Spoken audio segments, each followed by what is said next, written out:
ठहरो सूत अधीरथ।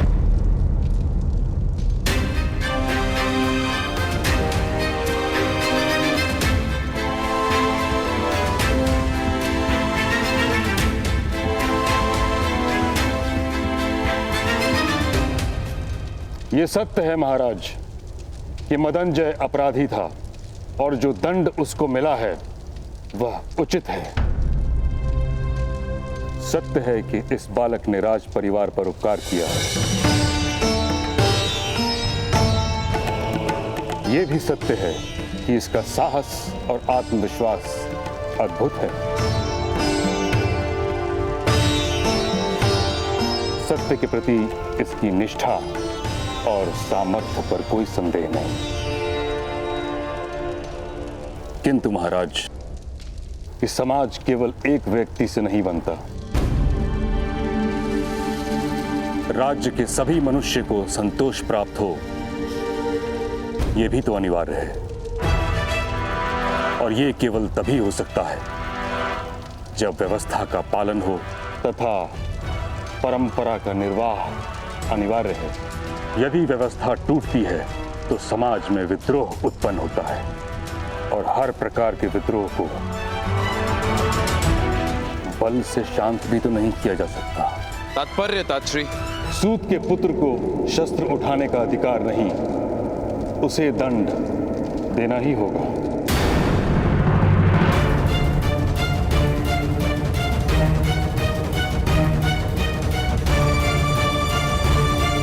नहीं महाराज, कृपा कीजिए, बालक है। और इस बालक ने राज परिवार पर उपकार किया है तात्श्री? यथार्थ कह रहे हैं आप, इसीलिए इस बालक को कोई छोटा सा दंड दिया जाए, यही मेरी विनती है। मैं दंड स्वीकार नहीं करूंगा।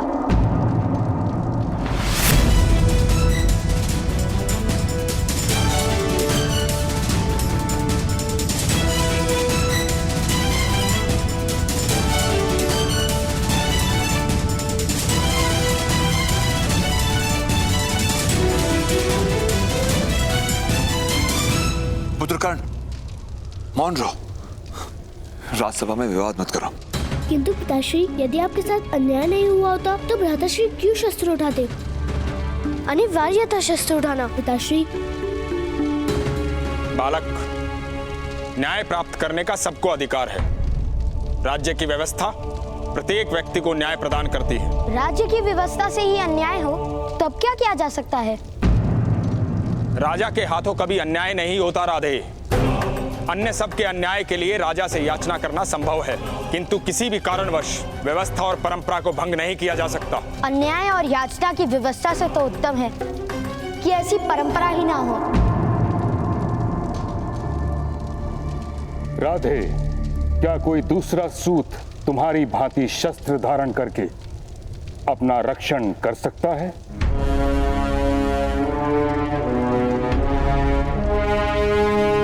नहीं कर सकता। यदि उनको अपनी रक्षा का भार सौंप दिया जाए तो समस्त सूत समाज नष्ट हो जाएगा। उनकी रक्षा कौन करेगा? सूतों को शस्त्र का अधिकार नहीं, इसलिए ज्ञान नहीं। ज्ञान नहीं, इसलिए वे शस्त्र नहीं उठा सकते। और अब आप कह रहे हैं कि उनकी रक्षा किस प्रकार होगी? ज्ञान प्राप्त करने का अधिकार मान लीजिए, अधिकतर सूत भी शस्त्र उठाने लगेंगे। असंभव।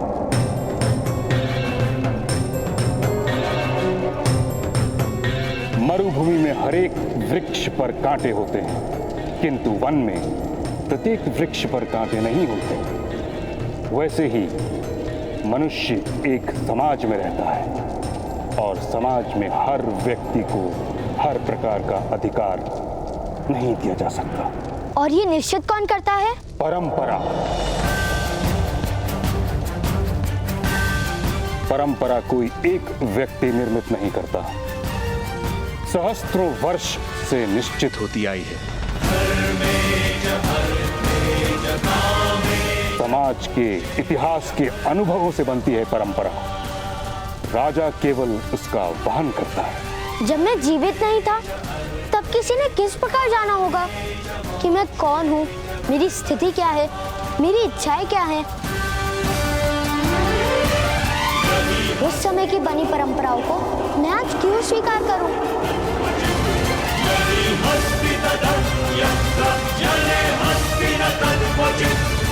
हट मत करो बालक। छोटा सा दंड स्वीकार कर लो बालक। असंभव। मैं युद्ध करने को सज्ज हूं। मैं युद्ध करने को सज्ज हूं। मैं युद्ध करने को सज्ज हूं।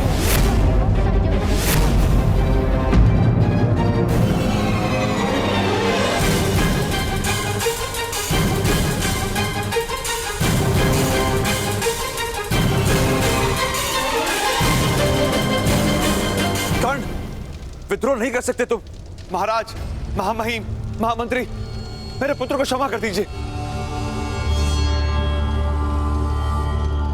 इसने विद्रोह किया है महाराज, इसे दंड मिलना चाहिए, मृत्यु दंड। इस सूद के बालक को मृत्यु दंड दीजिए।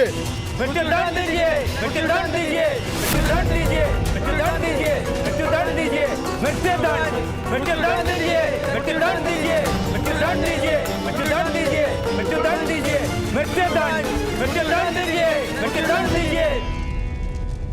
किसी में शक्ति हो तो दीजिए मृत्यु दंड।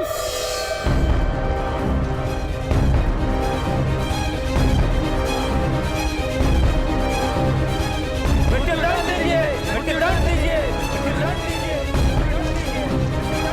कौन? मृत्यु दंड, मृत्यु दंड दीजिए, मृत्यु दंड दीजिए, मृत्यु दंड दीजिए।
बड़े दरबार में शस्त्र उठाने का साहस। यदि आज तुम्हें क्षमा कर दिया तो कल ये कोई और करेगा इस राज्यसभा में।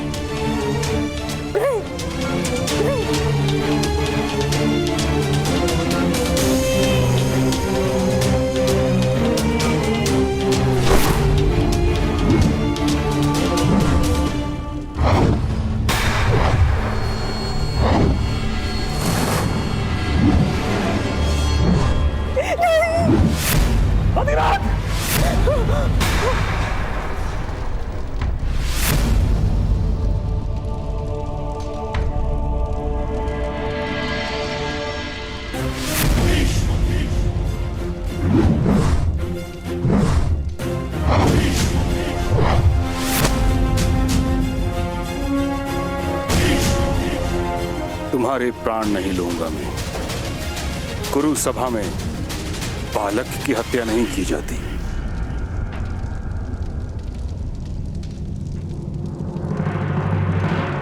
अधिरथ, तुम्हारे पुत्र ने राज्यसभा में विद्रोह किया है।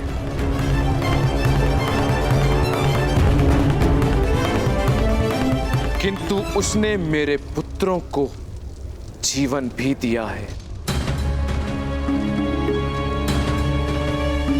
इसीलिए हम तुम्हें केवल इतना ही दंड देते हैं कि आज के बाद तुम्हारा पुत्र कभी भी धनुष नहीं उठाएगा।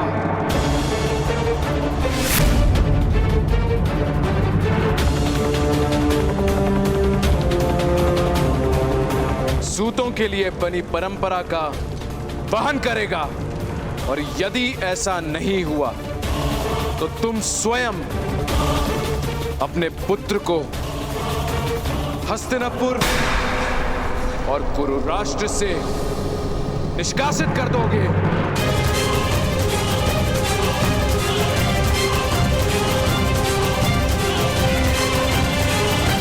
इस समय तुम दोनों मुक्त हो।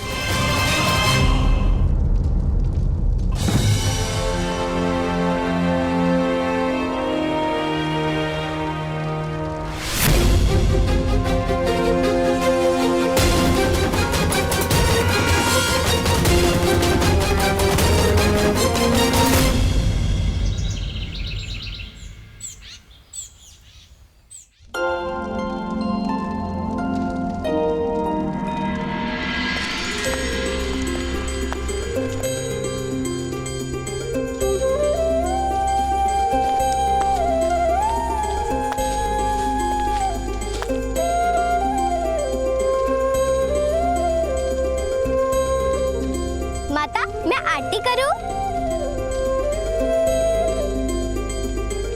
अवश्य वैशाली, तुम्हारा तो सबसे पहले अधिकार है।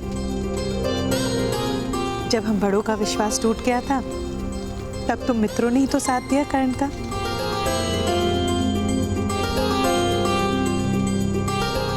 ये लो।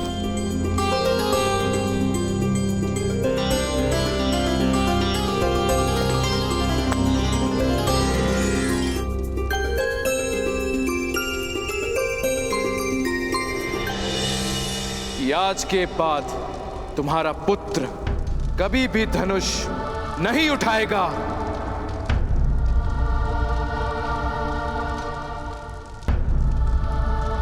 कर्ण, आज से तुम यहाँ के सेनापति और मैं तुम्हारी सैनिक।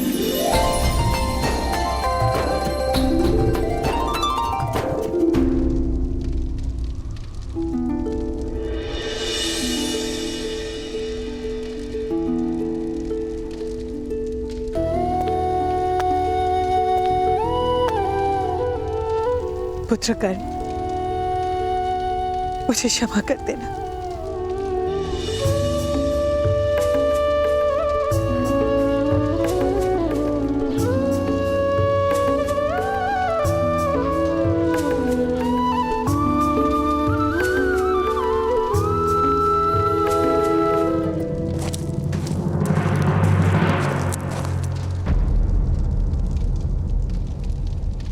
सूत अधिरथ, आपको महामहिम भीष्म ने बुलाया है। सूर्योदय के समय गंगा के पावन घाट पर प्रातः स्नान हेतु महामहिम नित्य जाते हैं। कल प्रातः काल आपको वहीं आने का आदेश है। अवश्य।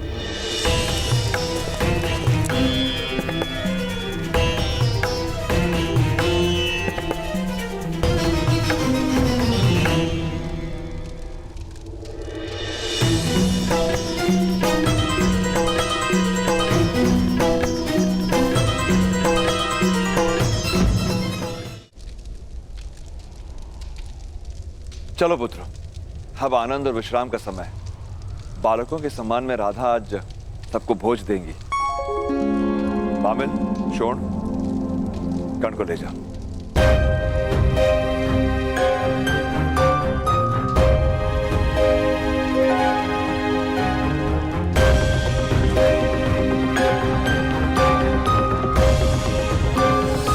कर्ण का दुख आज अनन्य है अधिरथ। जानता हूं भ्राताश्री, जानता हूं। शाख के जिस स्थान से फूल तोड़ा जाता है, उस स्थान से पत्ता या फूल कभी उग नहीं पाता। आज तक बहुतों ने कर्ण से उसका धनुष छीना था, किंतु गुरु सुबह ने उससे उसकी आशा छीन ली। धनुष पे उसका अधिकार ही नहीं, उसका सुख भी उसी में है। और दुखदायक सत्य तो यह है कि कर्ण कभी धनुष उठा नहीं पाएगा।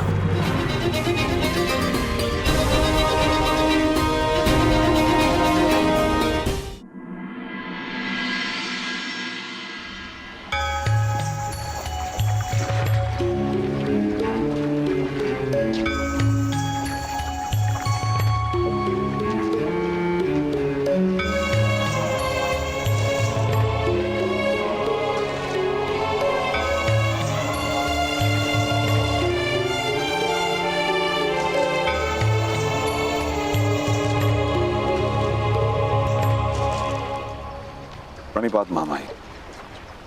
कल्याण हो। क्या कार्य करते हो? अभी अभी हसनापुर आए, अभी कोई कार्य आरंभ नहीं किया। मैं तुम्हें अपने सारथी के रूप में नियुक्त करता हूं।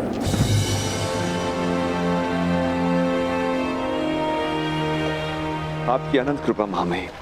कृपा नहीं, स्वार्थ है। तुम मेरे निकट रहोगे तो मेरी दृष्टि तुम्हारे पुत्र पर रहेगी। उस जैसा तेजस्वी और ऊर्जावान बालक मैंने संसार में नहीं देखा। उसका अध्यापन मैं उचित रूप से करवाऊंगा। बिजली को आकाश में दिखा, उसकी कोई दिशा नहीं होती, उस पर कोई अंकुश नहीं होता। कुछ ही क्षण के लिए प्रकट होती है और फिर लुप्त हो जाती है। जिस पर गिरती है उसे नष्ट कर देती है। मेरी इच्छा है कि तुम्हारा पुत्र एक महान सारथी बने, ताकि समस्त सूत समाज का मार्गदर्शन करे। बिजली की भांति उसका सामर्थ्य छिन्न भिन्न न हो जाए।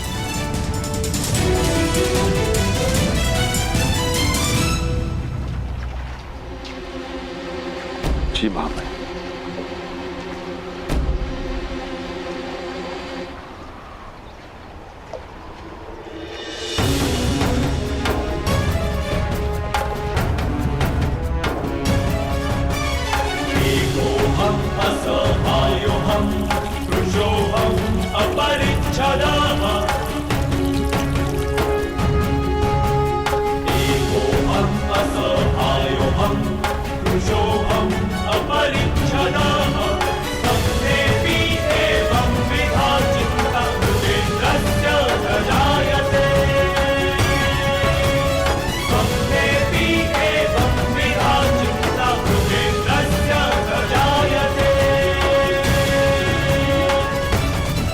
बिजली की भांति दिशाहीन नहीं हूं, मनुष्य हूं। मुझे जहां विनाश करना होगा मैं वहीं गिरूंगा। आपकी इच्छा थी ना कि मेरा सामर्थ्य चिन्ह भिन्न हो, तो लीजिए।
भगवान सूर्य नारायण जी, मैं प्रतिज्ञा करता हूँ, प्रातःकाल सूर्य अर्घ के समय मेरे सामने आने वाले व्यक्ति को मैं अवश्य दान दूंगा। उस व्यक्ति की हर इच्छा पूर्ण करूंगा और उस प्रतिज्ञा की आपूर्ति का आरंभ मैं आज से करता हूं, मैं आज से करता हूं, मैं आज से करता हूं, मैं आज से करता हूं, मैं आज से करता हूं।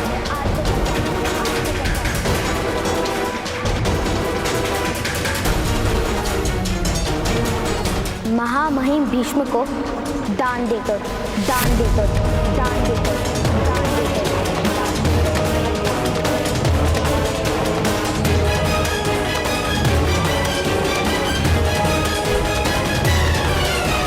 आज मुझे शस्त्र का त्याग करना पड़ा है, किंतु आगे जीवन में किसी कारणवश अगर मुझे शस्त्र उठाना पड़ा तब उसका त्याग कोई नहीं करवा पाएगा, नहीं करवा पाएगा।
आज मुझे शस्त्र का त्याग करना पड़ा है,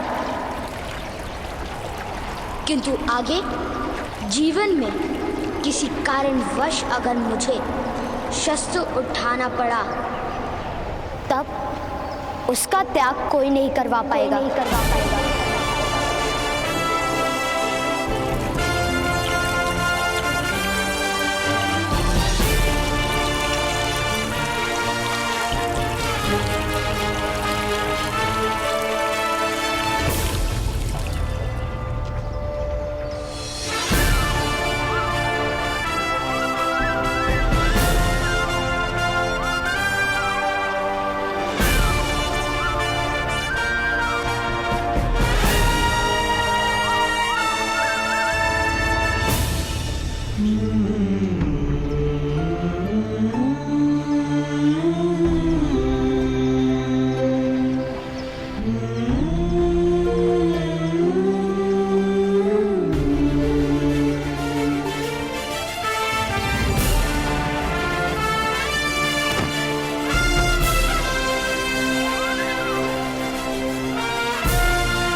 वर्षों बाद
भ्राताश्री, आपके वस्त्र यहाँ रखे हैं।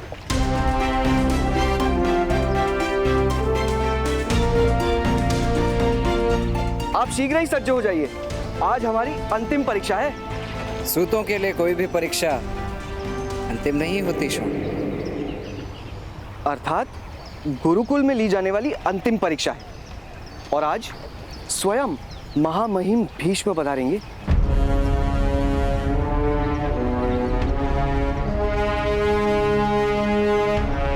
उत्तीर्ण विद्यार्थी को स्नातक घोषित करने के लिए।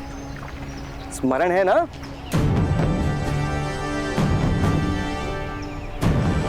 उसका विस्मरण कैसे हो सकता है? उनके लिए तो आज एक विशेष आश्चर्य जो निर्मित किया है मैंने। आज आपको देखकर केवल महामहिम भीष्म ही नहीं, हस्तिनापुर के राजकुमार भी आश्चर्य में पड़ जाएंगे। आप शीघ्र ही पहुंचे, मैं भी माता को लेकर पहुंचता हूं परीक्षा भूमि।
ये किस प्रकार का व्यवहार है राजकुमार दुशासन?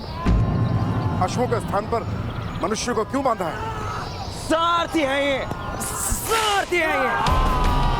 रथ हाँकना इनका कर्तव्य है। यदि अश्व नहीं होंगे तो रथ के साथ इन्हें स्वयं बंधना पड़ेगा। आप इनकी चिंता मत कीजिए, आप केवल इतनी चिंता कीजिए कि मेरे ज्येष्ठ भ्राताश्री युवराज दुर्योधन का ये अनुचर कुमार आज प्रथम श्रेणी में ही उत्तीर्ण, अन्यथा युवराज का क्रोध आपके आश्रम को ही भस्म कर देगा।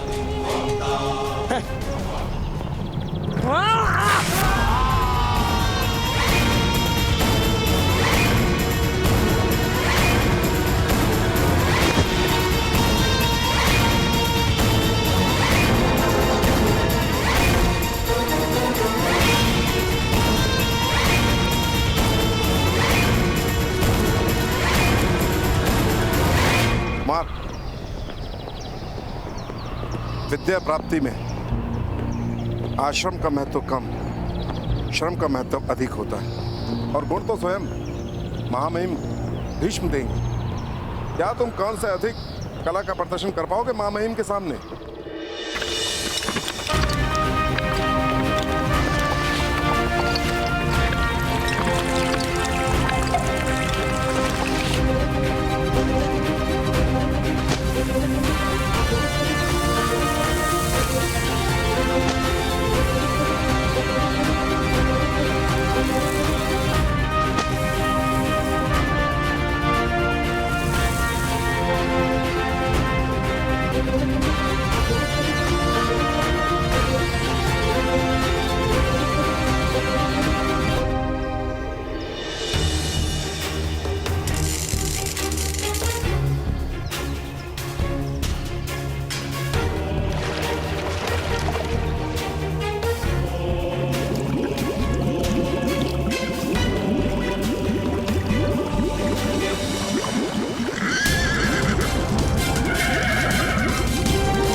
शोन,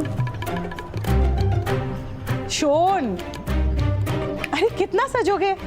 परीक्षा देने जा रहे हो या विवाह करने? विवाह, परीक्षा देने। किंतु पिताश्री कहते हैं ना, सद्भाग्य कहीं भी प्राप्त हो सकता है, इसलिए। चलो। हाँ। अरे चलो चलो। अरे माता, अभी तक स्नातक नहीं हुए और विवाह के स्वप्न देखने लगे। अच्छा शोन, 3 साल गुरुकुल में ध्यान लगा के सीखा ना। ध्यान की ही तो समस्या है माता। इस उम्र में मनुष्य का ध्यान वही लगता है जिसमें उसकी रुचि हो। कर्ण कहाँ है? उन्होंने कहा है वो स्वयं आएंगे परीक्षा स्थल। वही तो चिंता है, कहीं कर्ण का पराक्रम देखकर हस्तिनापुर के राजकुमार क्रोधित ना हो जाए। सूतों के पराक्रम क्षत्रिय सह नहीं पाते। कोई चिंता मत कीजिए माता, लोग शक्ति प्राप्त करने के लिए कोचा पाक खाते, किंतु भ्राताश्री भ्राताश्री शक्ति प्राप्त करने के लिए क्षत्रियों के क्रोध को खाते हैं। चलिए। अरे वृषाली कहाँ है? वृषाली?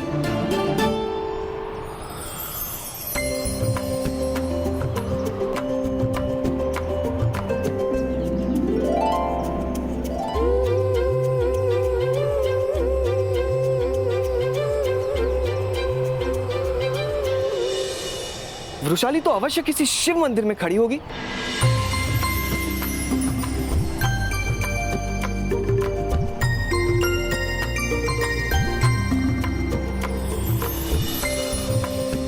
किसी पवित्र वृक्ष को सूतर के धागे से बांधकर भ्राताश्री के विजय की कामना कर रही होगी।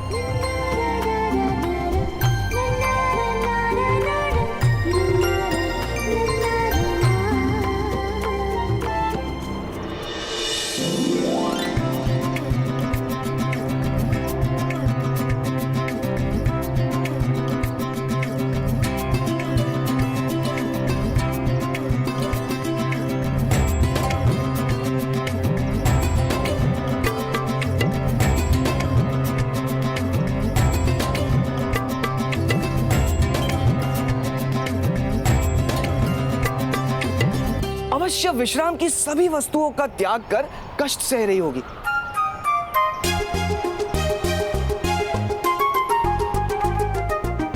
यही मानती है ना आप माता? हाँ। किंतु वृषाली की तपस्या का मार्ग आपसे भिन्न है माता। चलिए। चलो।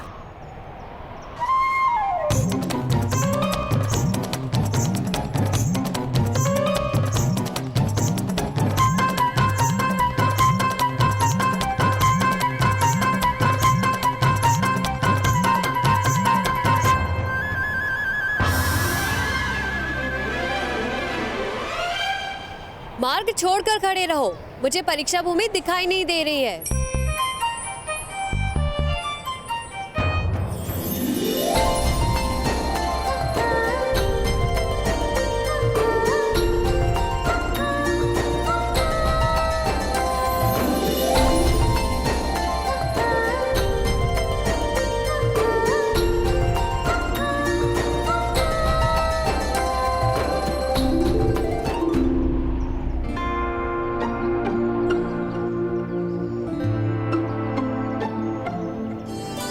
सेनापति कर्ण,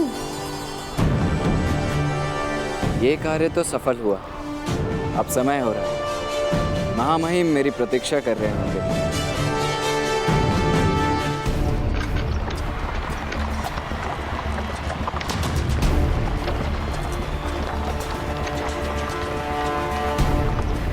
महामहिम भीष्म की, महामहिम भीष्म की, महामहिम भीष्म की, महामहिम भीष्म की, महामहिम भीष्म की, महामहिम भीष्म की, महामहिम भीष्म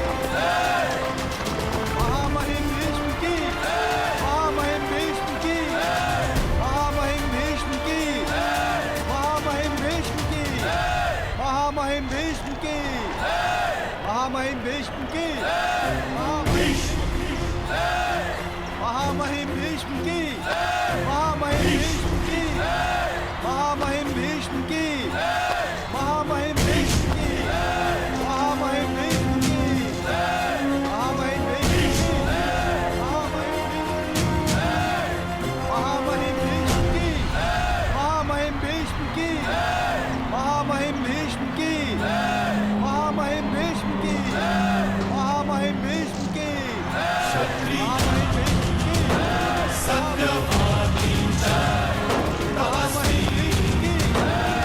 महामहिम भीष्म की, महामहिम भीष्म की, महामहिम भीष्म की, महामहिम भीष्म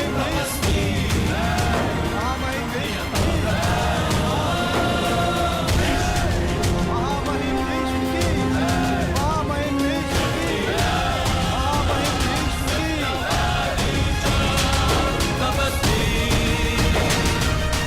महामहिम भीष्म की।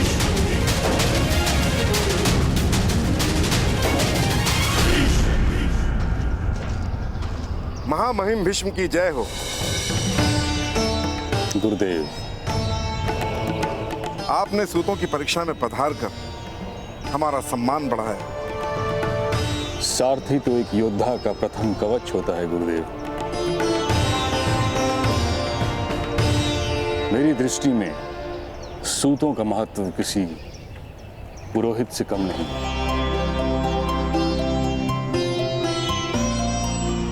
परीक्षा आरंभ कराइए।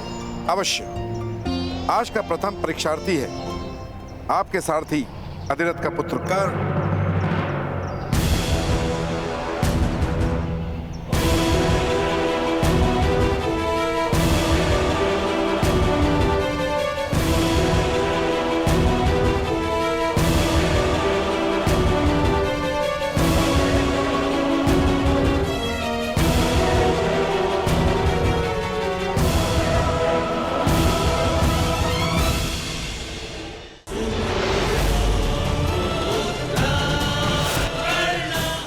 आज का प्रथम परीक्षार्थी है आपके सारथी अधिरथ का पुत्र कर्ण।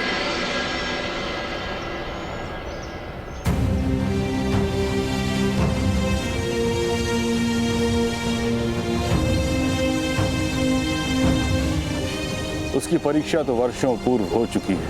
आज तो मैं केवल उसकी कला का प्रदर्शन देखने के लिए उत्सुक हूं।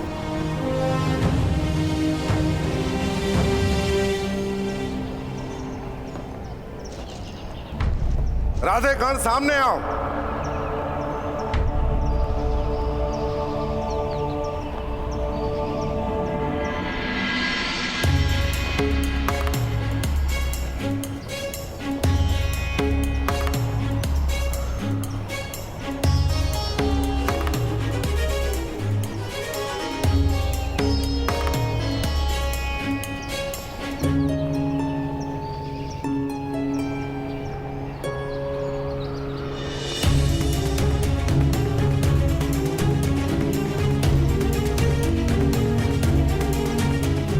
कर्ण कह रहा था महामहिम को प्रतीक्षा करवाना उचित नहीं है। अवश्य, शीघ्र ही वो आता ही होगा।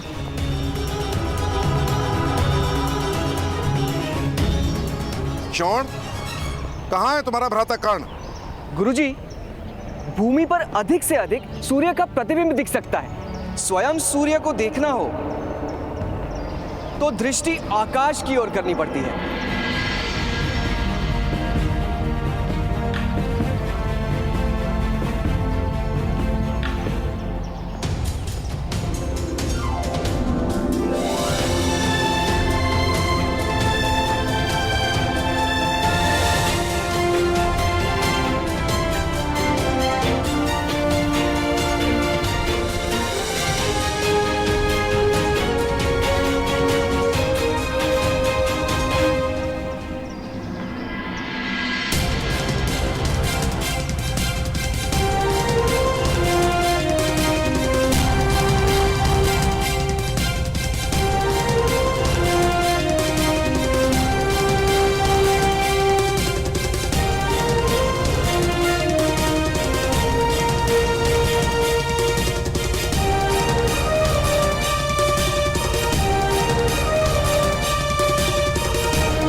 ये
किस प्रकार का व्यवहार है गुरुदेव?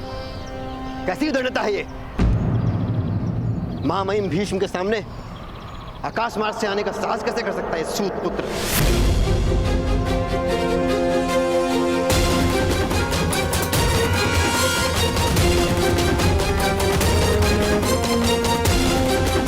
महामहिम गर्व से ऊंचा देख सके, इसीलिए आकाश मार्ग से आया हूं। एक सूत पुत्र का ये साहस! पितामह भीष्म और हम राजकुमारों का ऐसा गौरव अपमान! इतने बड़े बड़े उच्च कुलों के अतिथि उपस्थित हैं और यहाँ ये सूत पुत्र विमान में उड़ने का साहस भी कैसे कर सकता है? बंदी बना कर रख दो इसको।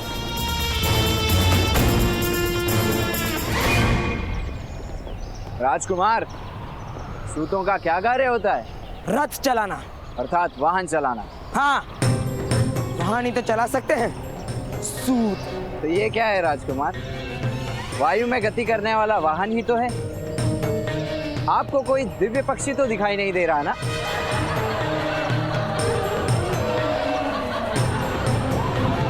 मान रहा हूं कर्ण, हमारा तो अधिकार ही नहीं कि हम वायुयान पे बैठ सके। राजकुमार, महामहिम भीष्म के अपमान के अपराध में कर्ण को दंड दीजिए।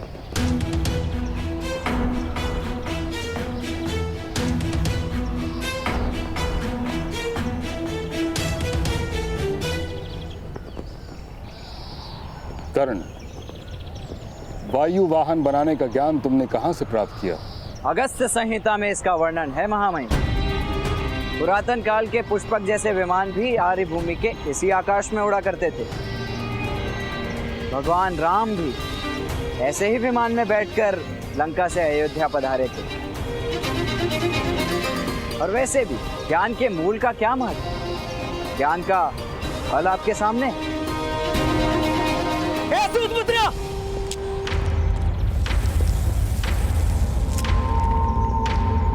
पितामह भीष्म के सामने ऐसी उदंडता से उत्तर देते हो? मूर्ख! मैं उनका अपमान नहीं सहूंगा।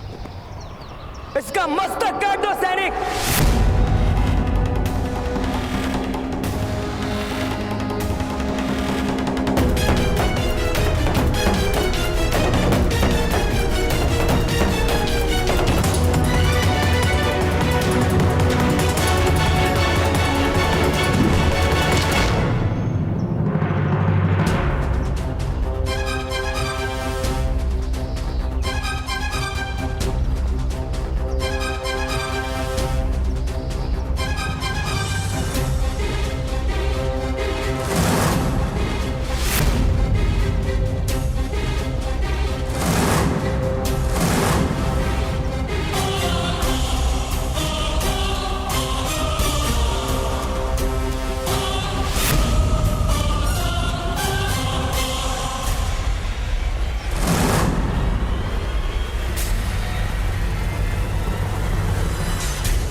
महामहिम, हृदय में करुणा धारण करके न्याय करें।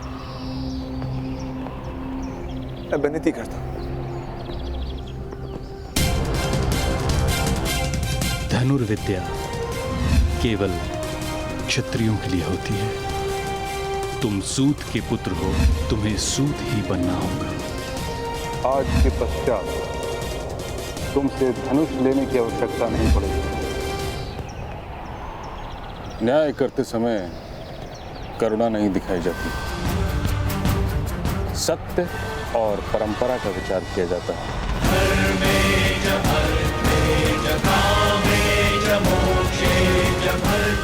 और सत्य यह है कि किसी के अपराध का उसके स्नातक होने से कोई संबंध नहीं। न्याय बाद में भी हो सकता है। दुशासन, तुम अपना स्थान ग्रहण करो।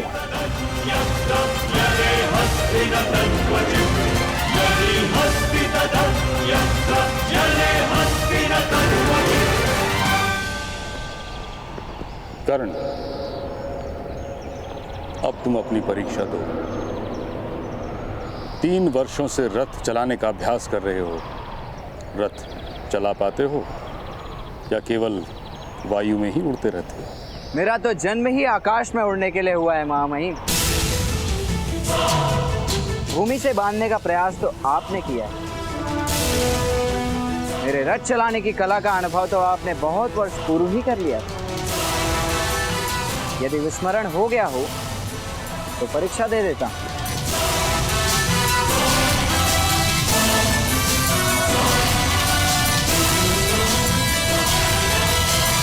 कर्ण पुत्र, अपना रथ ले आओ।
उग्रवाग महोदय, आप सबको इतने घाव किस प्रकार लगे? ये तो सूत होने का दंड है पुत्र। हस्तिनापुर के 100 राजकुमार अब निरंतर हम जैसे नीच जात के लोगों को यातना देते ही रहेंगे। राजकुमारों ने अपने रथ के साथ अशोक के स्थान पे ही इन्हें बांध कर रखा था भ्राताश्री। पर क्यों? आज जब प्रातःकाल अश्वों को पानी पिलाने नदी पर लेकर गए थे, तभी वहां अचानक सिंहों का परिवार आ गया। अश्वों के जीव बचाने हेतु हमने अश्वों को मुक्त कर दिया ताकि अश्व भाग सकें, और हम सारे सारथी वृक्ष के ऊपर चढ़ गए। और जब सारा वृतांत राजकुमारों को सुनाया और उनसे विनती की नए अश्व लाने के लिए हमें कुछ समय दे, तो उन्हें क्रोध आ गया और उन्होंने हमें स्वयं रथ खींचने का आदेश दिया।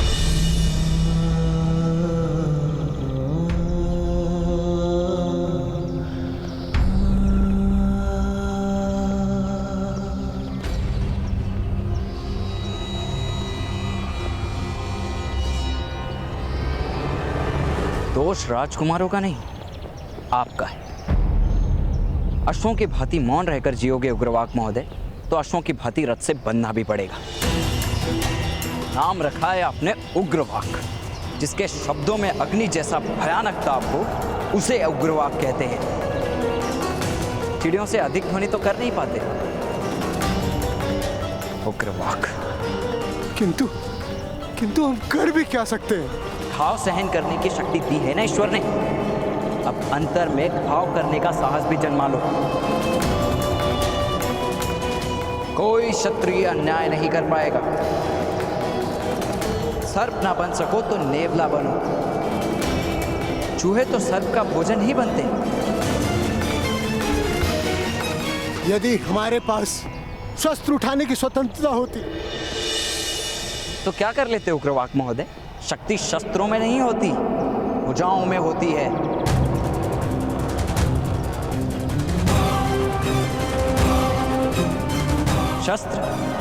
शस्त्रों की आवश्यकता पड़ती है युद्ध जीतने के लिए। सम्मान प्राप्त करने के लिए तो साहस ही पर्याप्त है। देखना है तो आकर देखो।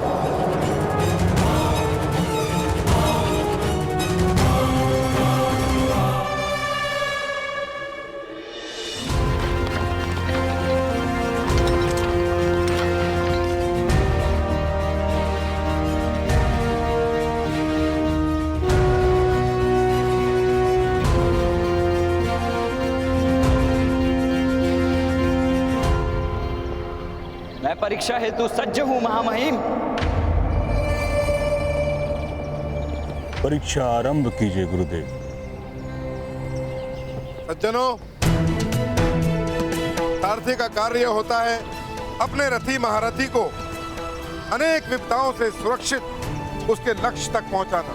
इसीलिए इस परीक्षा में विभिन्न विपत्तियों का निर्माण किया गया है। इन विपत्तियों से सुरक्षित जो रथ को यहाँ ले आएगा वो प्रथम श्रेणी में उत्तीर्ण होगा। कर्णपुत्र, परीक्षा आरंभ करो।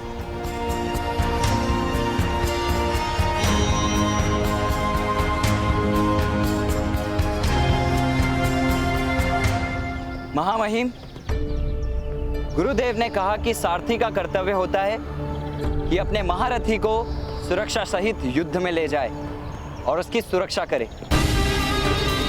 किंतु परीक्षा के समय मेरे रथ में यदि कोई महारथी नहीं होंगे तो कैसे किसी को विश्वास आएगा मेरी कला पर? सद्भाग्य से हस्तिनापुर के महारथी राजकुमार यहाँ उपस्थित हैं। यदि राजकुमार की प्रसन्नता हो तो वो मेरे रथ में बैठकर स्वयं मेरी कला की परीक्षा करे। किंतु पितामह, यह तो असंभव है।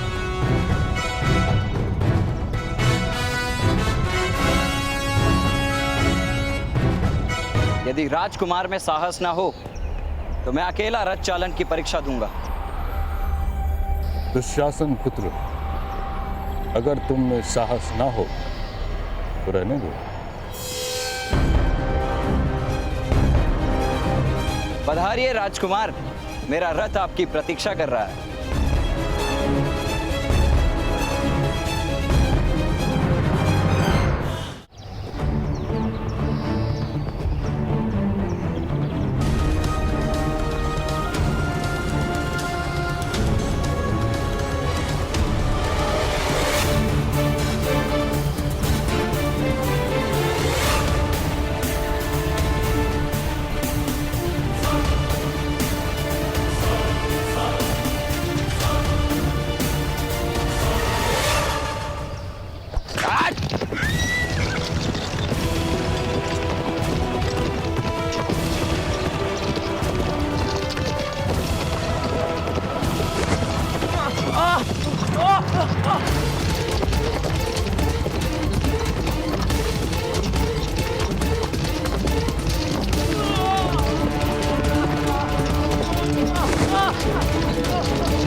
अरे अरे अरे, गिर गए महारथी। गड्ढे वाले मार्ग का चयन किया है ना, रथ में बैठना सरल नहीं।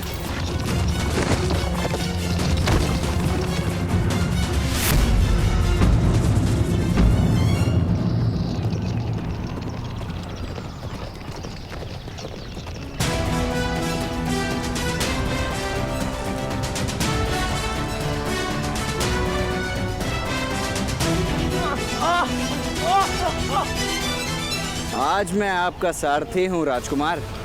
आपको रथ में रखना मेरा कर्तव्य है।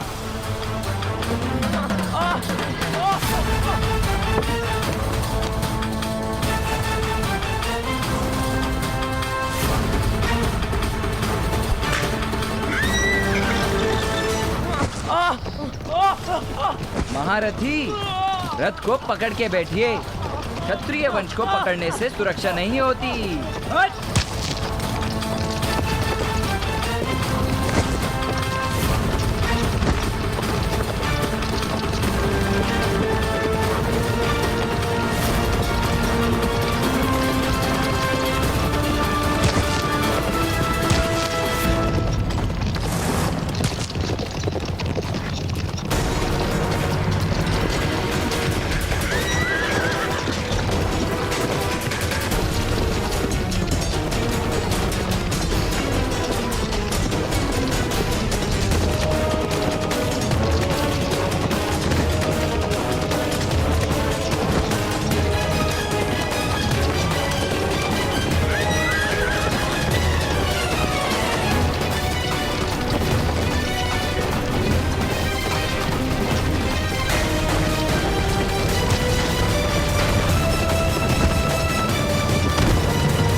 अरे रे रे, राजकुमार, आपको कोई घाव तो नहीं हुआ ना? हम इस पत्थर को बंदी बनाकर दंड देंगे। आप पधारिए, आइए आइए आइए आइए।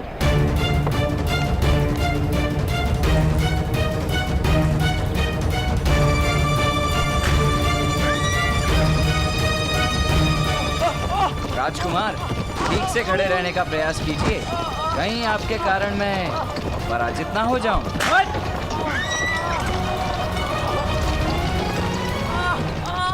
कठिन है ना इस रथ पर सवारी करना, क्योंकि अश्व इसे खींच रहे हैं, मनुष्य नहीं।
मुख धोने के लिए जल का प्रबंध करवाऊं राजकुमार?